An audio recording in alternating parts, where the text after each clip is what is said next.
Welcome to Charisma Check. If you have been rolling nat ones on your charisma checks lately, we're here to give you some inspiration. Can I get a round of applause for our panelists?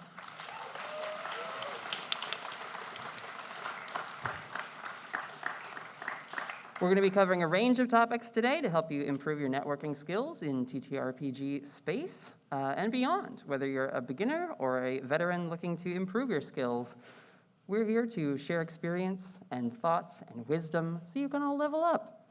I will be your moderator. I'm Natalie Fuinha. I am the producer and editor for the Storyteller Squad, which is a Monster of the Week actual play podcast. You can find our booth at 4004 Summit Level 2. She, her, and I will pass it down the line to our lovely panelists. All right. Hi, everybody. I'm Rafael Bogomazzo, Dr. B for long Italian last name reasons. I used to work at a prison, and the guys took one look at my name and went, no. And it just kind of stuck. But I am a clinical psychologist, weirdly at the intersection of games and mental health. God, what else do I do? I do a lot of stuff. I've been in the game industry now for 10 years in weird roundabout ways. I am the clinical director of the first mental health nonprofit in games, Take This. Make sure to check out the AFK room on floor 3. It is the most boring room at the show by design. I also run a geek and gamer-centric mental health clinic here in Seattle called Save Point Mental Health, where we have a lot of specialists who work with geeks, gamers, autism, ADHD, queer populations. I mean, just, geeks and gamers, basically. Gosh, what else do I do? A Leo, I hate long walks on the beach. Sandy, it's gritty, I'm autistic. It's a bad combination. He, him. Yeah, I don't know. There we go. Hi, y'all. I'm Jade Valkyrie. I use she, they pronouns, and I am I was going to say critical manager. That would be a fun role. The community manager at Critical Role, as well as a content creator and host and cosplayer. I've been around in the gaming space for, like 6 years or so, give or take, and networking is very interesting to me. It's an interesting conundrum as a neurodivergent individual, so I'm excited for this panel. Amazing. Hi, everyone. I am Diana Fay, also known as Diana of the Rose. I am a content creator primarily in the D&D tabletop space, and then also, a bunch of other stuff. I'm a Twitch partner, panelist, if that wasn't immediately evident. I am an actual play and live play performer when it comes to games like D&D and other TTRPGs, and then I am also a sort of consultant for social media platforms and things like that. I'm here to represent the chaotic content creation side of networking, because if I'm being fully honest, and I did disclose this to Natalie, a lot of my networking is done drunk at parties after conventions. So I'll do my best to tell you guys how to kind of do that, but kind of not do that. I love that. That really is the best networking. You don't have to get drunk. That's not a requirement. I have so many business cards. I have no idea where I got them from. I would wake up the next morning and just have pockets full of them. I definitely heard drugs, and I was like, oh my gosh. Hello, my name is Annika Sila. My pronouns are she, they, and I'm the brand director for Hero Forge, which is a TTRPG adjacent company. I primarily manage our sponsorships, our IP partnerships, and our business partnerships / collaborations. So a lot of kind of what I'll be bringing to the table today will be about not just networking, but, asking a company for money, which is very stressful to do. I previously worked at Twitch doing content / influencer activation, so I can kind of talk about what it's like to work on like a streaming platform and similarly ask for money, which again is hard. And then I also am a stand-up comedian, and that is another type of networking that's really significant and helpful in kind of navigating this space. So I'm really excited to kind of talk about all of that. That's very cool. It's very hard to follow that up. Hi, I'm Victoria Tran, pronoun she, her. I'm the communications director at Innersloth. We make a game called Among Us. So that means basically working on social, marketing, PR, indie studio, like do a little bit of everything. I also co-run Outersloth, which is our indie game fund. So I hear people ask for money, not specifically you, sorry. Can I have $4 right now? Later, after the panel, we'll talk about this. And I also am a co-organizer for Wholesome Games, which is like a curation of wholesome games. I need to be better at that pitch. This is working out great. And yeah, so really involved in just communications in all aspects of the games industry. All right. One more time. Aren't our panelists the coolest? Look at that.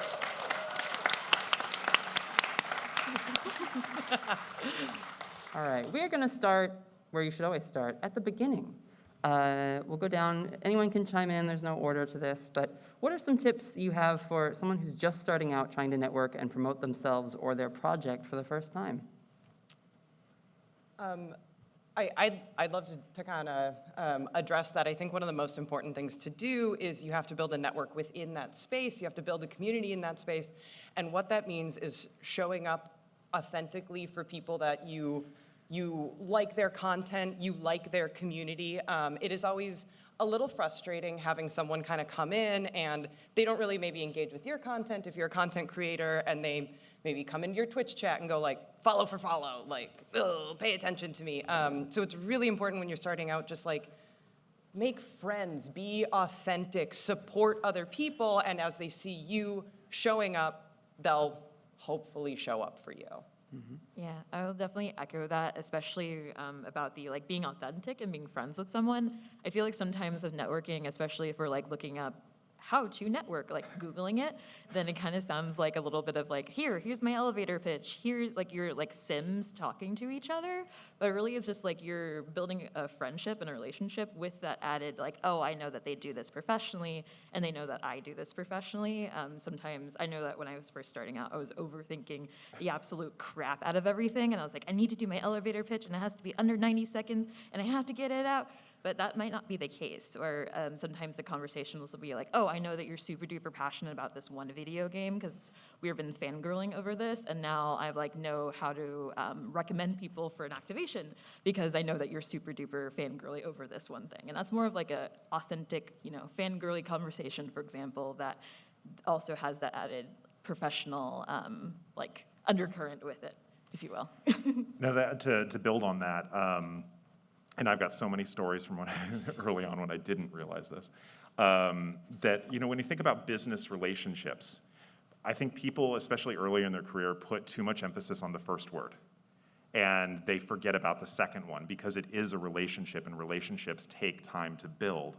And so, I'm very public about being autistic and ADHD, and with that comes a lot of social anxiety for a lot of us. And like a lot of folks with social anxiety, I occasionally compensated by trying to act confident. You can tell how nervous I am by how arrogant I sound. And so because of that, and this realization of building business relationships, there was a mantra I started telling myself before shows, and sometimes every day before a show, and sometimes before meetings: don't be interesting, be interested. And that in and of itself just was a game changer for me, because it showing an authentic interest in the other person, what I can do for them instead of what they can do for me. That was just an absolute game changer. Yeah, I don't know, people can spell the inauthenticity from like a mile away. It's just icky. You want to be friends first. And luckily that's really easy in the gaming industry, especially with tabletops, because like you have to have other people to play for the most part. So kind of just being in games with people has helped a lot with my networking. I will also say, know who you are and what you're presenting when you're going to talk to someone. If you just talk to someone, you're stumbling through like describing yourself and what you do, and you can't like focus it down to something that you know that they might actually be able to connect to, you're kind of dead in the water in the first couple sentences. A lot of people say to have an elevator pitch. I hate that term only because I associate it with LinkedIn so strongly, and I have a visceral hatred of LinkedIn. Are you going to disrupt the paradigm right now? Delete your LinkedIn. I'm kidding. Please don't do that.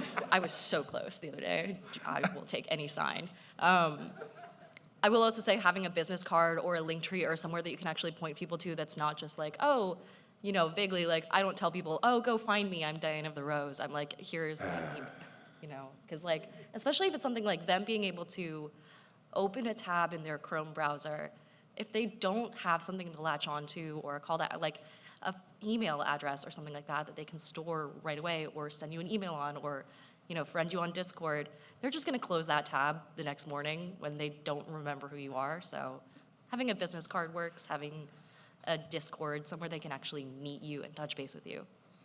I'd love to build on that, but first, did you have anything that you? You can go first. Okay, About it. fair. Kind of aligned with that is the fact that as a brand director, I think a lot about brand, and it's like which influencers are we working with that align with our brand, which business partners are we doing?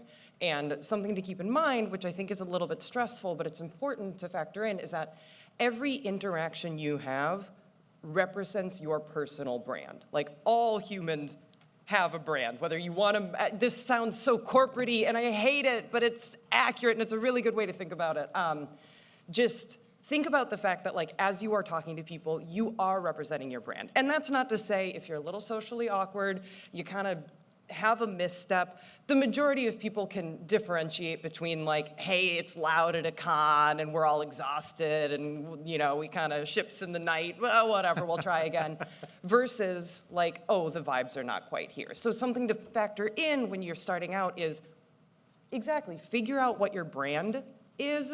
And that can be as simple as like, I'm so sorry, but like think about like the word cloud sort of thing where you're like, what words kind of represent the content that I want to make and how is that authentic to me?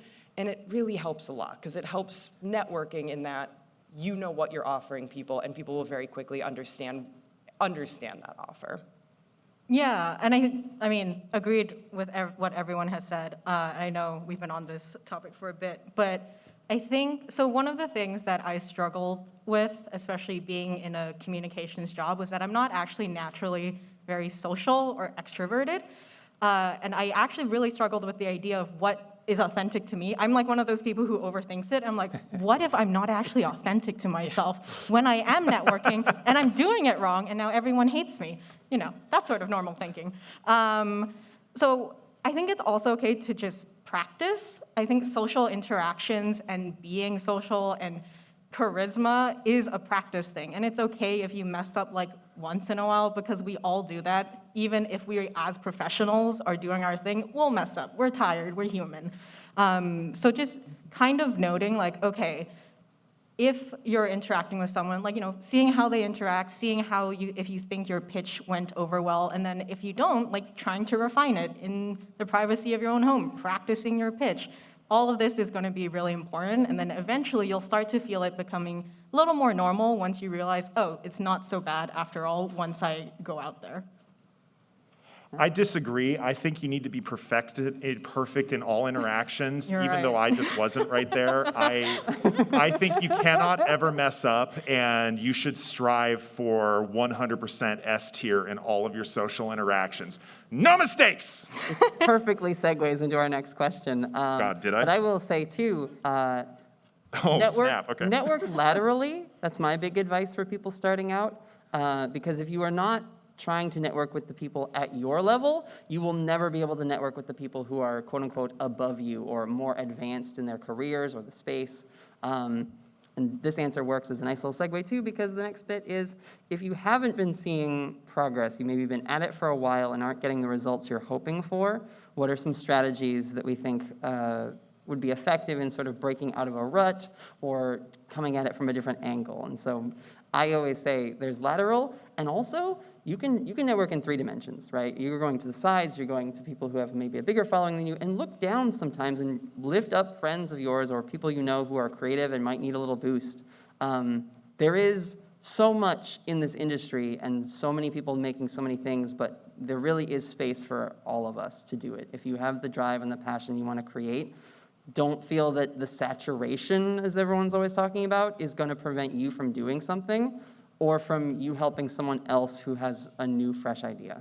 So I will send that question that way. Yeah, actually, this is the time for overthinkers. This is your time to shine. And I say that because if there is, let's say that you are struggling with networking and for some reason no one's responding to your emails, if you're finding a pattern, if you're recognizing a pattern into like where the networking process isn't going the way that you want, that's the time to be like, oh, if no one's responding to my emails, maybe it's the emails. Do I like get a second opinion from my friends, like other people I networked with, be like, hey, is this email like way too long? And so someone opens it and they don't want to read that because it's like 3 paragraphs. Like, sorry, I don't know, I'm not reading all of that. Good for you, or sorry that happened, I suppose.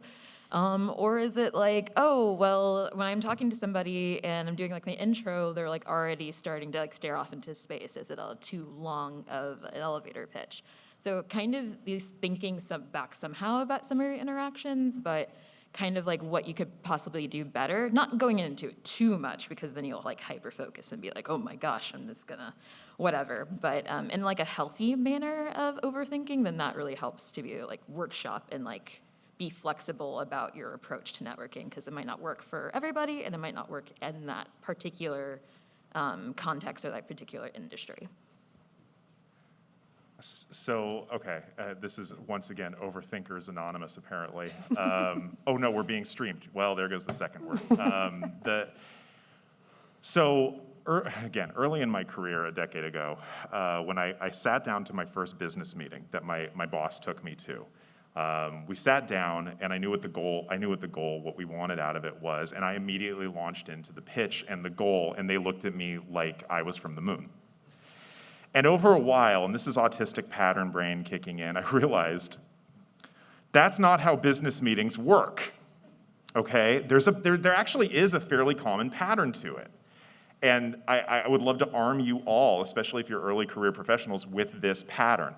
If it's an hour-long lunch, the first 20 minutes is just catching up, okay? People just catch up, how you doing, how you been, and so forth. The next 20 minutes is like what's going on currently, and then around the 45 minute mark, somebody inevitably says, oh, we should talk about business, and then for 15 minutes you talk about what you came to talk about. That is the natural flow, I found out.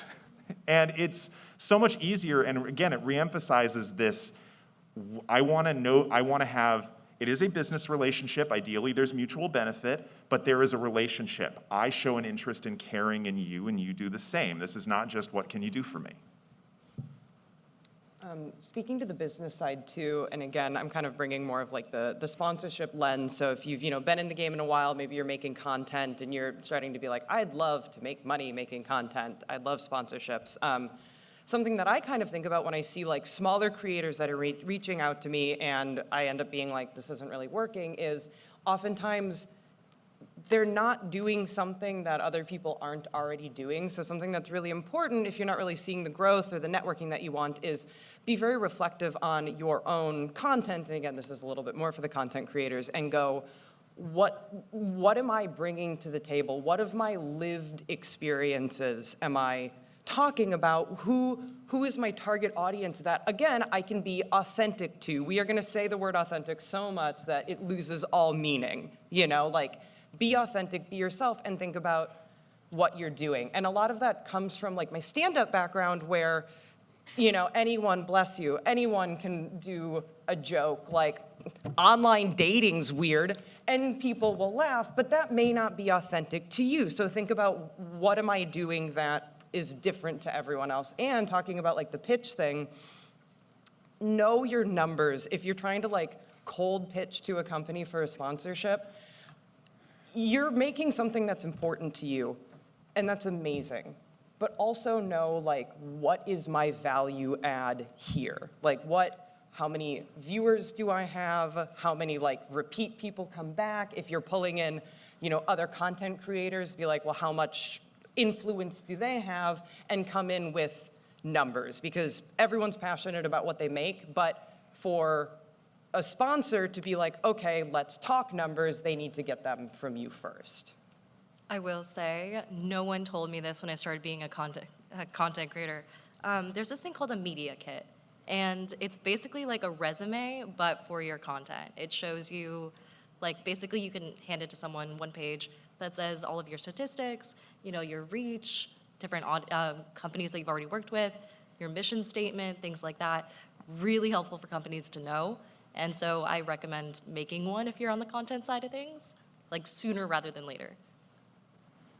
Yeah, I think it depends on what you consider or what you want as your results, right? So if it is the content creator sponsorships, which I will say, depending on the company, it's very normal to just be ignored, especially when it's a cold call email. Often we, as a company, will have creators that we already have in mind that we want to work with. We can talk to different organizations, or we we just are fans of certain creators. So it usually, or we have the previous connection with a creator. So it's very normal, so I wouldn't be super discouraged if a cold call email for like that gets ignored, unfortunately. We get a lot of those, actually. There's also, like, if you're looking for a job, or if you just want to become friends with this person. It really depends on what you consider like a result, and know that most of the time the results are never instantaneous. I'm usually never going to meet someone instantaneously, like best friend now, after 20 minutes, speed run. And it's one of those things that usually has to build up over time, even when it comes to like, if someone were to email asking for like, hey, I would really love advice about community management. The best part, if you're not seeing results for like asking for those, is just consider shortening the ask. Sometimes for a lot of people, they're just super busy. They want to help, but it's like an hour call for me is genuinely like a lot of work that I could get done.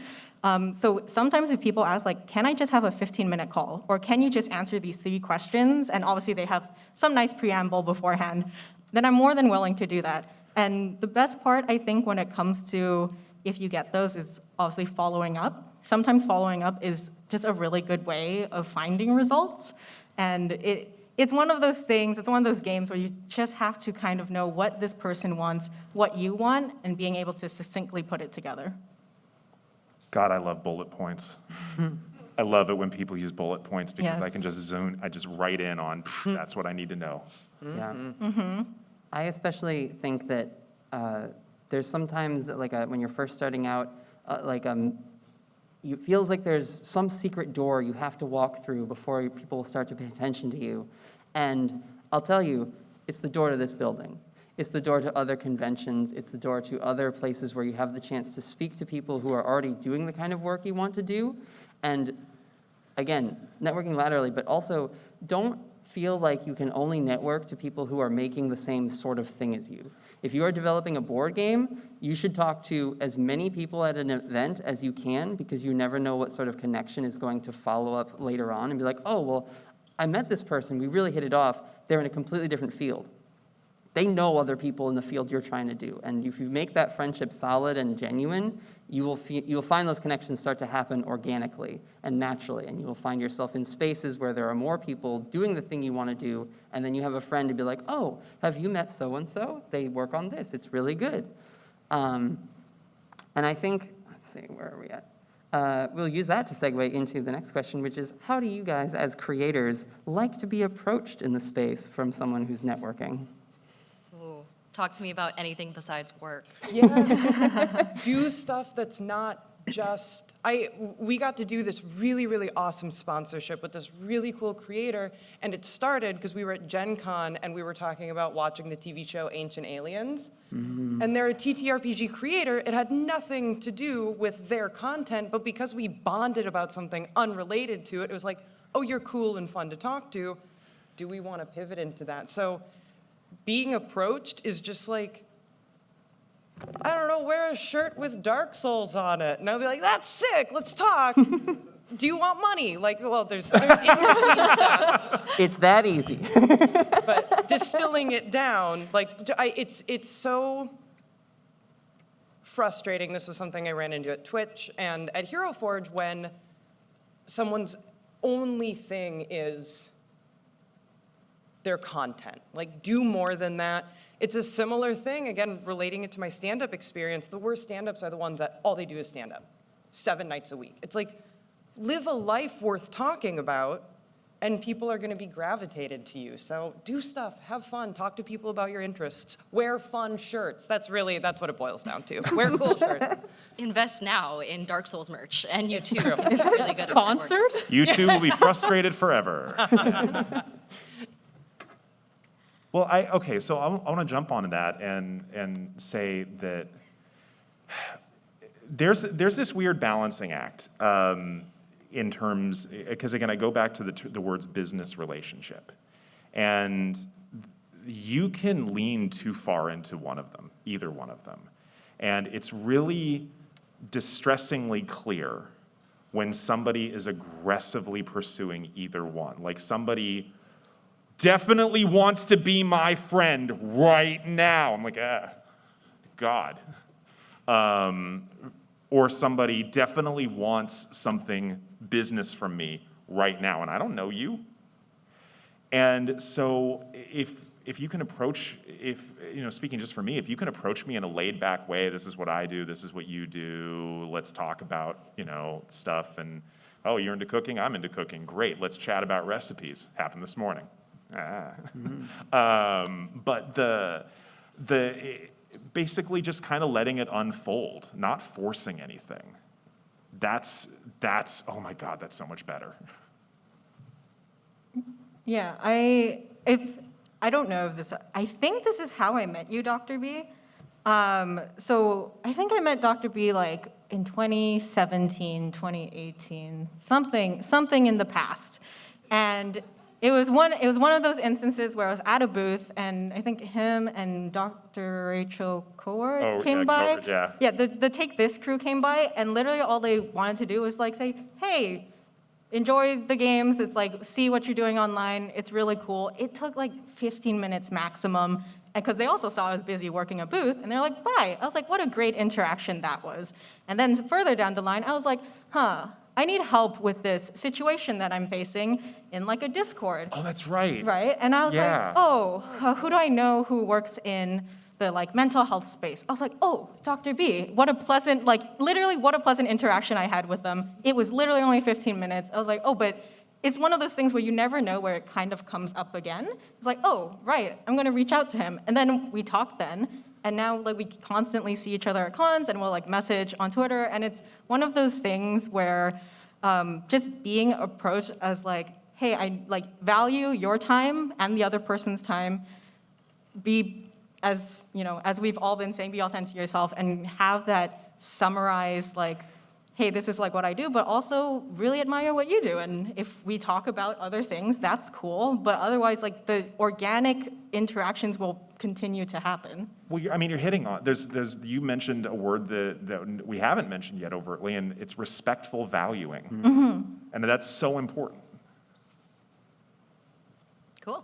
One thing that I would say, and this is not a thing with me, I'm going to sound really conceited saying this, but more as a general rule, is if you're talking to someone and you're a really big fan of their work, I don't know, it's a very small field, right? And so if you end up talking to someone who's the chief person at Larian Studios or whatever, and you go up and you start the conversation by saying, oh my God, I'm such a big fan. If you start off by fangirling, it's generally not a good move, because on a subconscious level, you've already started the conversation by placing them up here and yourself down here. Mm-hmm. And when it comes to networking, you want to make sure that you're presenting yourself as someone who is on their level, a professional. And so try not to fangirl in your conversations with someone that you're really, really excited to work with, or that you've really looked up to for a very long time.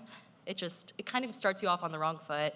And I don't know, it almost sounds mean to say, but I promise you it's more of a subconscious thing than anything. You want to be careful about that. It's hard. It's especially hard a skill to have is learn how to be normal around people that are, because I'm spending every second of my day being I'm normal. Am I being normal? Is this a normal way to stand? Is this normal? Am I inflecting normally? And then when you're around someone you respect, you're be extra normal, super normal. Yeah. And that is relax harder. It's so much harder. And it's a skill you really have to practice, is just being oh God, this person's really cool, and I'm so chill about it right now. But it is important to be able to hone that. Yeah, and then also just recognize that you deserve to be there. A lot of we do a whole separate panel on imposter syndrome. Oh my absolutely. God. We could go on for hours, because it's something that we all suffer through every moment of every day. No matter how high you get on the ladder, we're all just we do not deserve to be here. But you do deserve to be here, so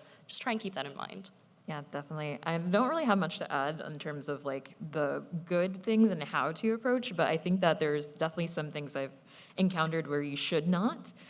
So it's being very much aware of surroundings, whether it's in-person networking or what channels you're using, if it's over the internet. So not finding someone's actual just personal cell phone and text messaging them or calling them. That's very much a no-go. Very, very very no thank you. And that would actually be extremely adverse to whatever you were trying to accomplish. Or same thing I've seen not for myself, but other people that I know getting approached for like networking when they're like eating or like they're in deep conversation with someone else, and then someone's like, by the way, here's my elevator pitch. I really don't care about what you were doing. I want you to pay attention to what I'm doing. And that still is pretty, would also still have that negative effect, because then it's that first impression is already like, well, you clearly didn't care about what I was doing, and this is very transactional. So being mindful of, and very demure as well,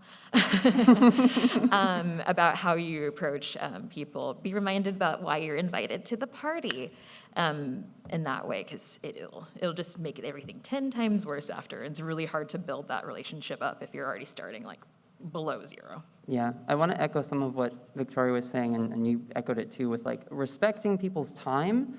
Everyone in the space is generally pretty friendly, and everyone is willing, because we're also nice, to give you about 10 to 15 minutes. So you want to make sure you can say what you want to say without forcing it, and then know when it's time to end a conversation. The biggest thing that I have sort of picked up on and sort of, I guess, trained into myself is patience. If you meet someone and you get them for 2 minutes, and it's just, hi, hello, my name's this, I do this, great to meet you, all right, you're busy, I'll see you around, leave. Leave right away. Because the worst thing that can happen is they will forget you, and you get a second shot when they have more time. The better thing is that you make an impression that is just enough so that when they see you the second time, they go, oh yeah, I remember you. We talked about, it doesn't matter what you talked about, but Dark you had that Souls. minute. We talked about Dark Souls. There you go, and Cool t-shirts. shirt. She got paid $10 to say that just now. I got paid $4. When are you by going to drop it? Yeah. I'm halfway expecting in the outro to be like, and here's the link to Dark Souls. Yeah. Here's my affiliate code. We'll play the credits. But yeah, that's my thing, is make sure that you are giving someone the amount of time that feels appropriate, and if you have struggled with that, practice with your friends. Your friends can, we're all here, I will assume many of you play role-playing games. Role-play the interactions so that you can get some of those butterflies out, and be like, okay, let me try this on you. All right, that didn't go so well. What if I change this, right? Like, you can practice these skills outside of the environment so that you are more prepped to dive in when you're actually in the water. Also, and the last thing I'll say on that is that also, you'll get to a point, if you're not already there, that people are going to try to network with you, and sometimes people do get excited. They're maybe not reading the social cues. Also practice how to tactfully be like, hey, it's been wonderful talking with you. I do got to run, unfortunately. Or like, hey, I really need to finish this before arbitrary times. Can I just focus in on this? So it's helpful to know the other side of that, of kind of tactfully redirecting and being like, let's circle back later. Yeah. Do you guys have tools or, honestly, programs at this point probably that help you simplify the work and help you manage the organizational demands of being in contact with so many different groups, businesses, and people? Because this is a thing I am so bad at, but I try really hard not to be. I think the doctor either has a fantastic answer or a terrible answer for this. Yeah. Well, it's oh God. I have a really supportive team around me, and there is no substitute for having a supportive team that understands that your strengths and your weaknesses are just the same thing in different circumstances, and can support your challenges in a really non-judgmental way. Like, I think it's one of the most hilarious universal jokes of my life that I have a literal social disability, but I have a +3 charisma score. But I'm also ADHD as hell, and if I will frequently forget about emails because I swear I responded to them in my head. I have somebody having my back on that on my team in a non-judgmental way. They just poke me and prod me like, hey, did you respond to the thing? And I'm like, oh God! And I have gotten very good at, so sorry for the delay, thank you for your patience. And thankfully I now have a 6-month-old excuse at home because dad brain is very much a thing. I have two. So the first thing that I do, this is for if I'm networking like over the internet, especially because with community, there's a lot of like Discord things I have to do. Is Discord Notes is your friend. You can add in things and be like, oh, this is their pronouns, or they do this. I kind of try to, and I learned this from another friend of mine, which was really, really helpful, especially if when people are using like different usernames, and that's different than like with their preferred name, things like that. And then for after events and things, if you have like a lot of business cards, I am terrible about like keeping track of things. So the first thing I do is either take a picture of the business card or write it down in like my notes. So in case I lose this person's business card, I'm not like super like, like screwed because I have it in multiple different locations. And then whatever pictures I take, then that's like my little checklist of like, okay, follow up with that person. We talked about this. Let me follow up with that person and talk about this. Very list oriented, because otherwise I'm just going to get so disorganized with it. I've gotten pretty good at doing it in my head, thankfully. A lot of times, especially because as a content creator, the people I interact with laterally, especially, are just my friends. So it's hard to forget my friends. And so I just kind of have this like Rolodex in my head of like knowing who to recommend for certain things. Like, oh, you want someone for your AP? Great. Do you want like a funny guy? Do you want like a super supportive character who will bring on everyone else's backstories? Do you want like the DM's best friend, DM's nightmare? I got people for everything. So I'm pretty good at that implicitly, but for the physical stuff like business cards, I have a little box for them. Every single one I've ever gotten, it's just like in a little chest in a corner of my office, and I just hold on to them whether or not I have use for them right away. I just know that if I ever need someone and I don't have them in my head already, I can default to that. And then for emails, I have a little like separate folder of just like miscellaneous connections, I think is what I call it. If I've ever put you in that folder, I am so sorry, but I'm sure I'll get you out of it and into the Rolodex eventually. So it's pretty basic on my end. Unfortunately, I do a lot of the legwork in my head, so it's a little bit hard to tell you guys to do that, but that's my experience. Just be better, obviously. Guys, it's a skill issue the whole time. Dang. Oh. That was hard. Yeah, my system of kind of keeping track of everyone is I wake up at 5:45 every morning in a cold sweat, catastrophizing because I forgot to get back to an email. It's worked really well for me for my entire adult life. My heart health is great. I'm fine all the time, and I have no strategy. So listen to everyone else. Good. Okay. It's great. Good to know. Dark Souls. Gotta own it. Dark Souls. Connection. Dark I'm Souls. kind of the Dark Souls of networking. Wait a minute, so your strategy is generalized anxiety disorder? Yeah. Write GAD that works down. for me. Thank you. Here's your money for mentioning Dark Souls. Thank God. Okay. Okay. Yeah, honestly, it is a series of lists. I have like lists of people. It's like, oh, recommend this for this, or they do this. I also honestly have like a really extensive labeling system in my email of like follow-ups, important for later, content creators, or like PAX West 2024 sometimes. Like it goes pretty deep. And honestly, like I need to write something down or else I will forget it.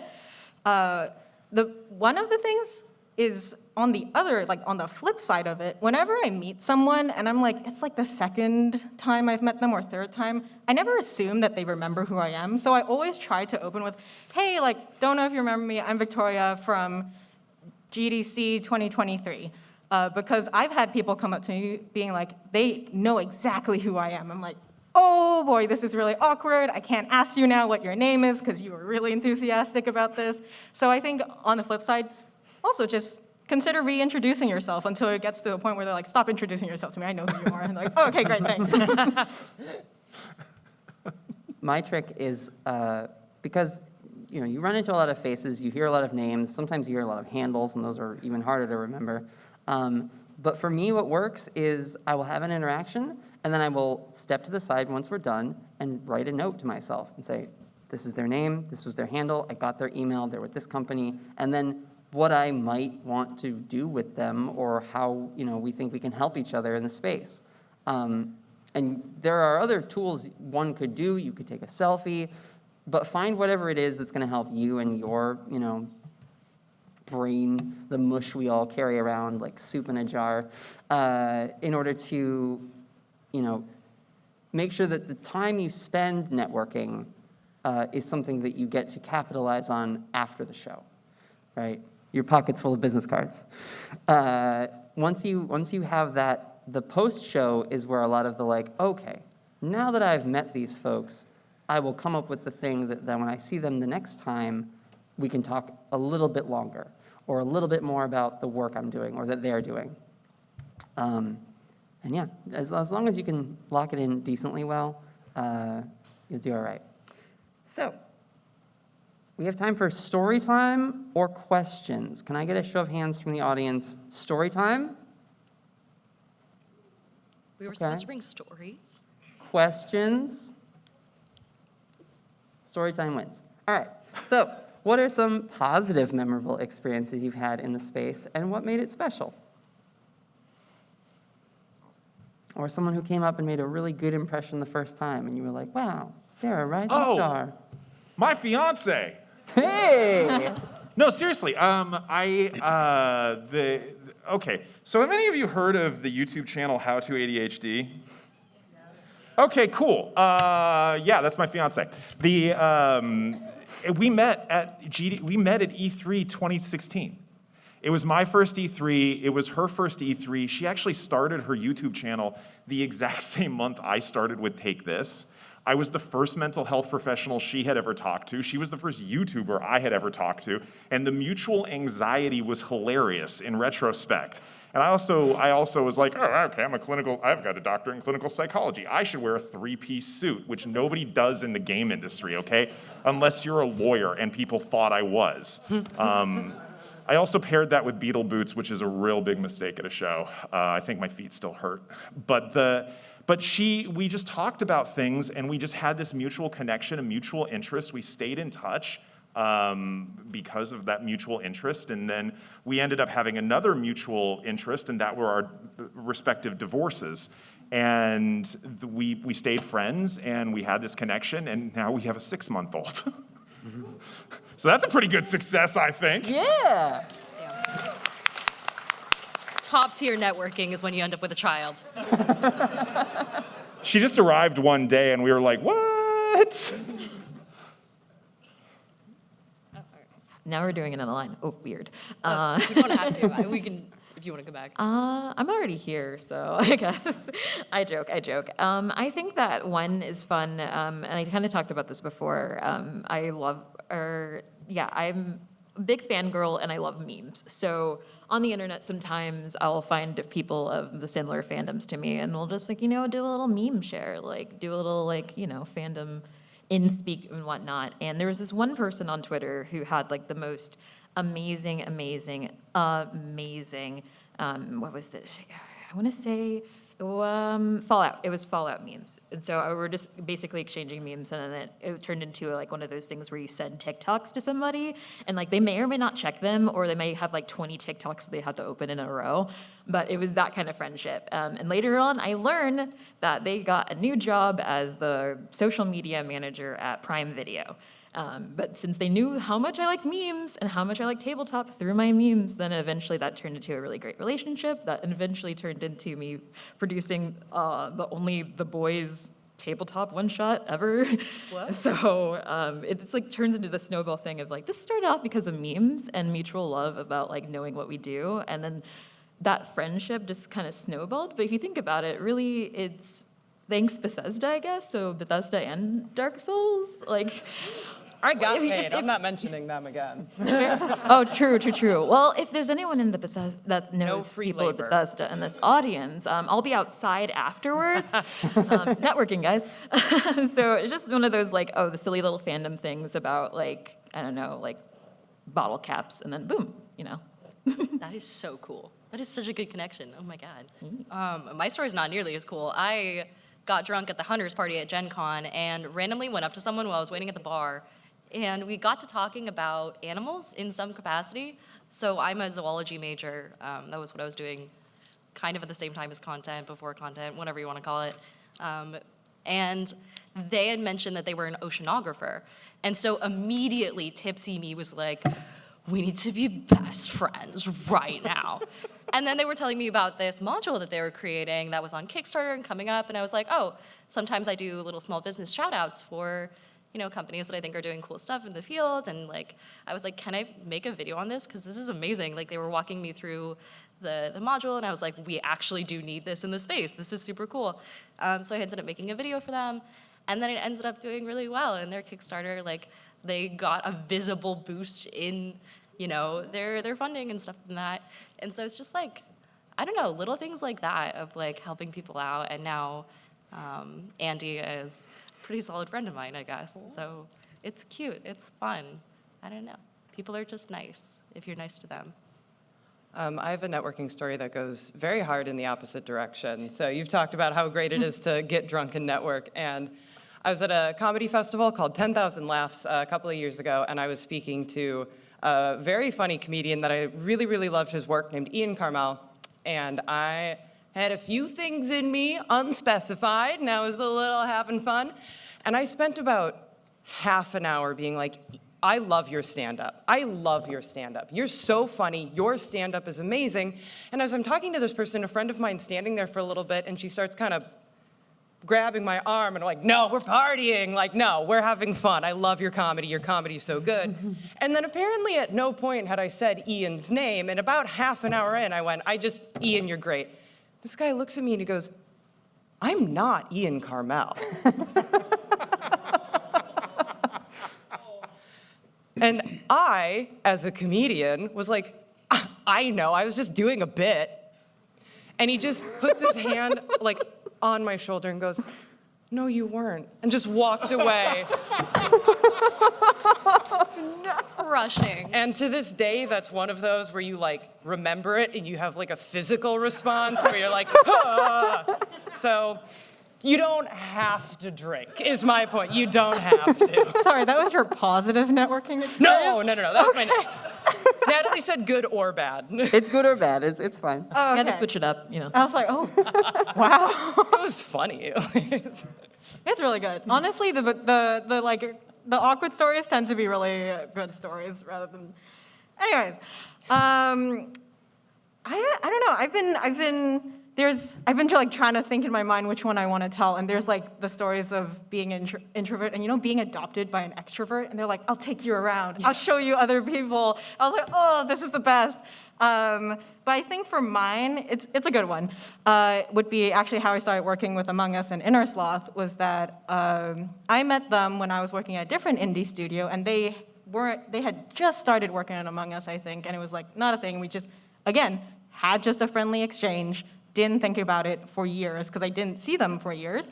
But one of the things that I do is like I often like tweet or write about community management, marketing, that sort of thing, and I share it online because I'm like, hopefully this is helpful to someone. It's such a good Oh. newsletter. It's so helpful. Like, Oh, okay, Really I'm gonna good. cry now. Thank you. Read them if you Oh, don't. no. it's so informative, yes. Okay, I'll pay you your sponsorship money later. Okay, thank you. Everyone gets $20. I only got 4 from FromSoft. What the hell? We'll talk. Well, you need to negotiate better. We'll talk about that later. We'll talk about negotiation. Next panel topic. Yeah, and it was just one of those things where I had a lot of people who were like, when we were talking, like quote unquote above me, who had more followers, who were in better positions in different studios than me, who were just really willing to like talk to me and let me ask them for advice, that sort of thing. And now, being like with Innersloth, the way that worked was they literally slid into my DMs, they remembered me, they liked what I did, and were like, hey, we're having a lot of trouble right now. Do you want to just join the team? And eventually I did. I decided it worked out, and that was kind of just through the networking of like not thinking about like who was above or below, but just trying to be helpful and nice to the people that you meet and trying to help them to the best of your ability without obviously burning out yourself. And in the process of being a part of Innersloth, getting to also raise up or bring on other people who had helped me before I had ever been in a position where I was able to do something like that. So it becomes this like very nice cycle of helping each other out and trying to bring new people in and not trying to, gatekeep anything. So yeah, I think that would be my good story. Cool. I have a good and a bad. We'll do the bad first. The moral of the first one is to always be nice to whoever you are interacting with because you never know, sometimes literally. At Gen Con this year, I brought out my Keyleth cosplay, and we had an issue where the headpiece cracked getting out of the lift. Thank you, concierge of the Marriott, for just fetching me super glue. I don't know where he got it from, but I said, hi, can you get me super glue? 20 minutes later, came back with a little bottle, just like walking like a, English butler, like, here you are, ma'am. Thank you for, asking. And so my team is there with me, helping me like glue it back together. We're tying it on, and I'm stuck staring up because I'm tall, and my team member is 5'4". And so he's tying the thing in the back, and someone comes around the corner, and I hear, "Oh my gosh, you look so nice. This is the most amazing, the voice of the Tempest, yada, yada." And I'm like, okay, clearly you can see I'm like in a thing right now. So I'm just sort of staring quietly, and I let one of my team be like, "We're having a little bit of an issue, please, And then coming around the corner, and it's Anjali Bhamani. And I go, "Hi, Anjali, I'm so sorry." If you see this, Anjali, I was having a panic attack. I'm sorry, I was so rude. But the good story is that 2 Gen Cons back, I'm coming in early in the morning. The previous night, I'd been welcomed into the WotC mixer for the first time, which was very nice of everyone to give us the first chance. Thanks, Dixon. And I got to meet so many people, so many cool people. It was a very fun time, very chill. And I'd gotten to speak very briefly with Brittany Wallach and Matt Mercer from Critical Role. And, just a very quick, hi, hello, nice to meet you. So the next day, I'm in Beauregard. And I've just gotten to the con. I haven't eaten breakfast. I know, I'm a cosplayer. I'm in that middle haze of like, it's 11, I've just arrived, what am I doing today? I'm on my phone, and someone comes around and taps me on the shoulder, and they go, "Oh my gosh, I'm so glad I got to see this. Did you have fun at the party last night?" And I'm looking at someone's uncle with a baseball cap and a ponytail and like a flannel shirt and some Converse on, and I'm like, "Yeah, it was fun. I met a lot of people. I mean, sorry, what was your name?" "It's Matt Mercer." "Oh my God, hello." And so that's my fun story. And 6 months later, we took a walk on a beach with McGay Baker. So you never know. Just be nice to people, treat them nicely, because they're people too. They're just, they have fun at these events. Is there anything else we feel we should leave the people with that has not been said yet about networking in the space? All right, we have about, you go. No, I do. Yeah, run. Just looking at my notes, because I've been just like scrambling, blah, blah, blah. One of the things that people sometimes do, and I especially early in my career, was really guilty of this, just trying to pump yourself up and like, I'm the best, you wanna hire me. I would rather work with a team of mediocre folks who work well together and are friendly and are mutually supportive than one world-class diva. Mm-hmm. All right? I think a number of folks have brought this up. What benefit can I be to you is a really good question to be asking. How can I help? Not how can you help me, how can I help? Is there anything I can do for you? God, that does wonders. And then just being chill about it. Mm-hmm. It's so much better than just like, I'm the best. Do you want me? You definitely want me. Who are you? I mean, no. Anybody else? I have another cheat code for when you are meeting someone for the first time and maybe you know who they are, right? You're having that thing of like, I gotta be normal. One of the things, I think I heard this from someone else, so I'm sorry if I'm stealing your quote, but it was a panel here last year where someone said, "I hate hearing, what do you do? I'd much rather hear, what are you excited about right now?" If you talk to someone about what they're excited about, they will be much happier to speak to you about it rather than, trying to prove themselves to you, right? The like, what do you do is sort of like, prove that you are, someone I should be talking to, or like, whatever.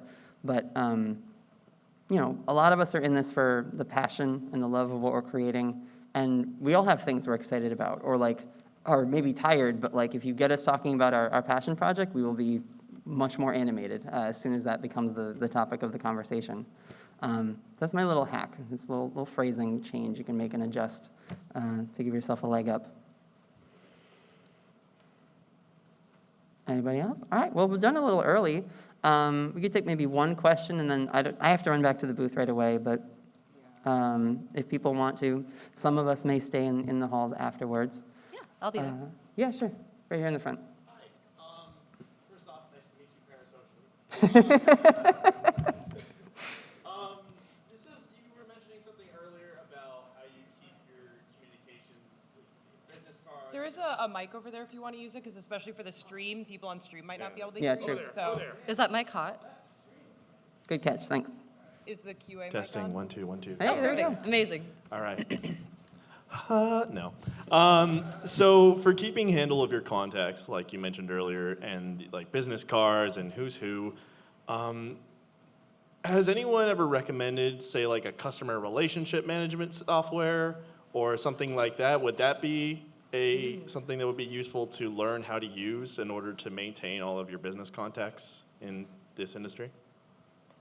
That's, Oh, go. sorry, go ahead. I do know that, at least from sometimes in the professional spaces, it works out well for people to have those.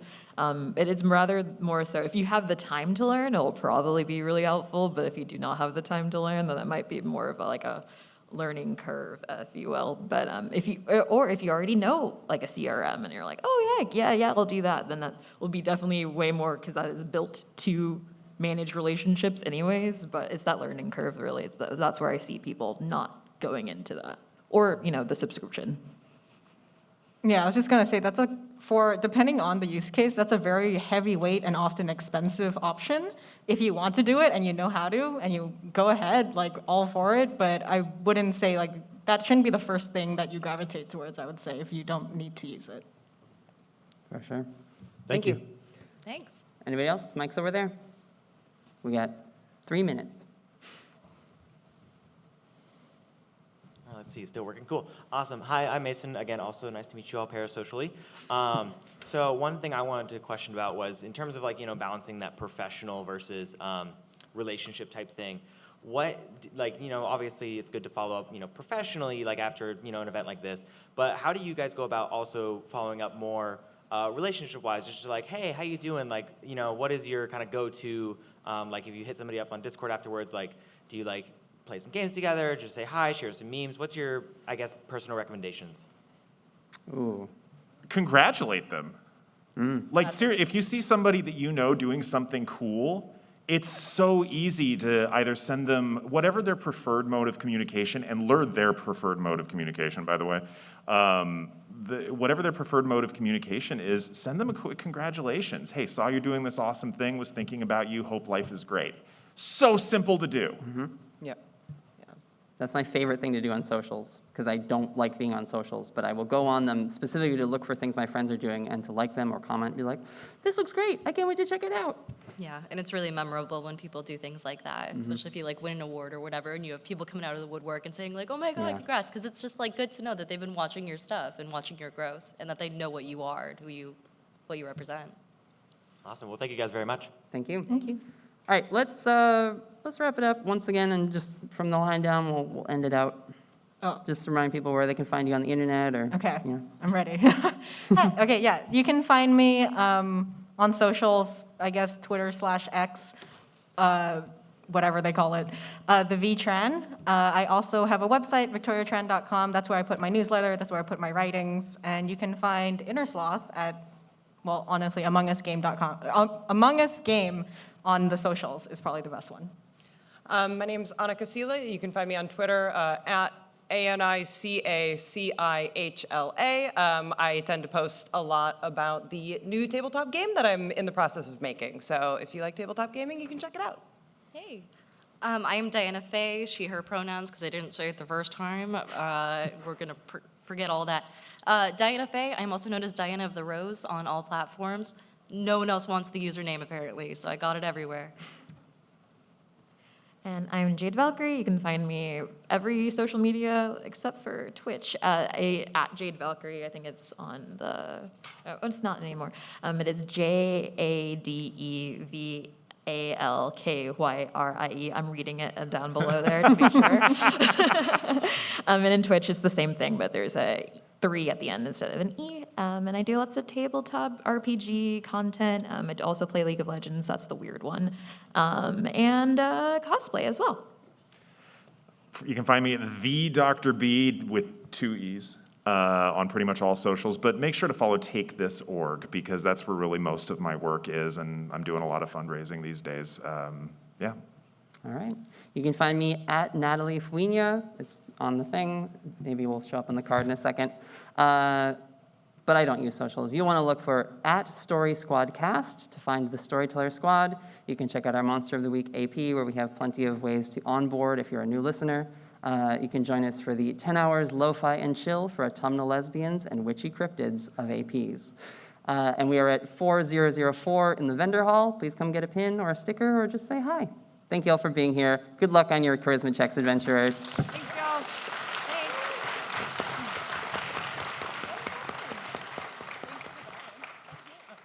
I'm sure we have to vacate the room, but if anyone has questions, I got time to kill for the next